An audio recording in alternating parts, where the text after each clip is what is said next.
Okay, now we're going to add some annotations to this new view. I've double clicked it, so I'm on new view. It's bold, so I can tell that that's where I am. And I want to write something or put some dimensions on. Those are in the annotate tab. Let me see if I can get this to look a little bit bigger. Way up there is annotate. So there's way over on the left, architecture, structure, steel, precast systems. There's annotate. So that's where I'm going to work. And annotations are things like dimensions,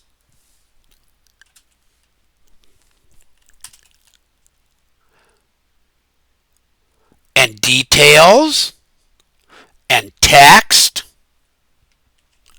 So all of those things show up. And let me just put a dimension on first. I just clicked the dimension tool, and look, then it comes up with this new little toolbar that lets me pick what kind of dimension. And I'm going to just pick from the wall to the wall, and I'm going to put it up there, and I'll hit escape when I'm done. And there we go, and I've got it. Now it looks kind of small, but when it is on a piece of paper, it's going to be 3/32 of an inch tall. I can change it to do other ones, but that's the one that's been chosen by a default. Okay. Over here under view scale, you'll see that places it on the paper differently. Now it looks a little smaller because it's a little bit bigger. Let me go to 1/16 of an inch equals a foot. A little bit bigger. So this tells you how big it's going to be on the piece of paper, and this sort of gives you the idea of how much space it's going to take up when you get it on there. Okay, so all of these dimensions and text are what's called annotative, in that they kind of change their size on the screen depending on how big it's going to be when you put it on a piece of paper. Okay, so that's how you put a dimension on. Let's look and see how we can put a piece of text on.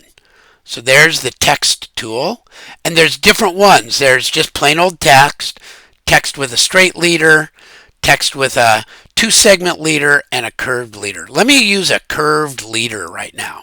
So I'll click, and now I can choose either 3/32 or 1/4 inch. And I can change those if I want later on, but I'm just going to do this. I'm going to point at this door. Let me get that right. There we go. There's my door. Left click, and I'm going to write exterior in-swing door.